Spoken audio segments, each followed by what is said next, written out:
പാതിവില തട്ടിപ്പ് കേസുമായി ബന്ധപ്പെട്ട് പോലീസിനെതിരെ ആരോപണം. പരാതിയുമായി പോലീസിനെ സമീപിച്ചപ്പോൾ വേണ്ടത്ര നടപടികളൊന്നും സ്വീകരിച്ചില്ല എന്നതാണ് പരാതിക്കാർ പറയുന്നത്. കേസുമായി ബന്ധപ്പെട്ട രേഖകൾ ശേഖരിക്കുന്നതിനായി കണ്ണൂർ ജവഹർ ലൈബ്രറിയിൽ നടത്തിയ യോഗത്തിനിടയിലാണ് ആരോപണം.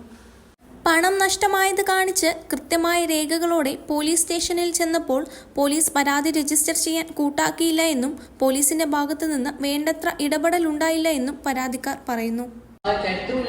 വളരെ നെഗറ്റീവായിട്ടാണ് സ്ത്രീകളോട് സംസാരിച്ചിട്ടുണ്ടായത്. ഇപ്പൊ ഞാൻ ചോദിച്ചിട്ടുണ്ടായിരുന്നു, സാറേ പണം പോയത് നമ്മളത്, കേസ് നടത്തുന്നത് നമ്മൾ തന്നെയാണ്, നിങ്ങൾ എന്തെങ്കിലും നമ്മളെ സപ്പോർട്ട് ചെയ്യാൻ നിങ്ങൾ എന്തെങ്കിലും നെഗറ്റീവ് പറഞ്ഞാൽ ചോദിച്ചിട്ടുണ്ടായിരുന്നു.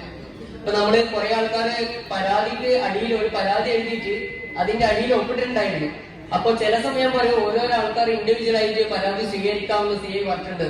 കേസുമായിട്ട് നമ്മള് പരാതി എഴുതിയിട്ട് അവിടെ എത്തുമ്പോ പറയും അവിടെ നിൽക്ക് CI മീറ്റിംഗിലാണുള്ളത്, നിങ്ങളെ പരാതി ഇപ്പൊ സ്വീകരിക്കാൻ കഴിയില്ല.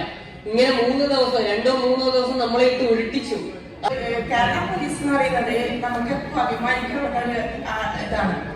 അപ്പം നമ്മള് അത്രയും അഭിമാനത്തോടെയാണ് നമുക്ക് എന്തെങ്കിലും ചെയ്തേക്കുന്നുള്ള രീതിയിൽ നമ്മൾ വളവൻ പോലീസ് സ്റ്റേഷനിൽ പോയത്. പക്ഷെ വളരെ എന്താ നമുക്ക് അത്രയും സങ്കടം വരുന്ന രൂപത്തിലുള്ള കാര്യങ്ങളാണ് അവിടെ നമുക്ക് അനുഭവിച്ചത്.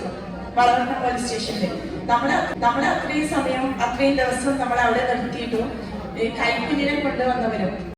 ഇത്തരത്തിൽ പലരുടെയും കേസ് ഇനിയും രജിസ്റ്റർ ചെയ്തിട്ടില്ല എന്നും പെട്ടെന്ന് തന്നെ കേസെടുത്ത് തങ്ങൾക്ക് നഷ്ടപ്പെട്ട പണം തിരികെ ലഭിക്കാനുള്ള നടപടികൾ പോലീസ് സ്വീകരിക്കണമെന്നും പരാതിക്കാർ ആവശ്യപ്പെട്ടു.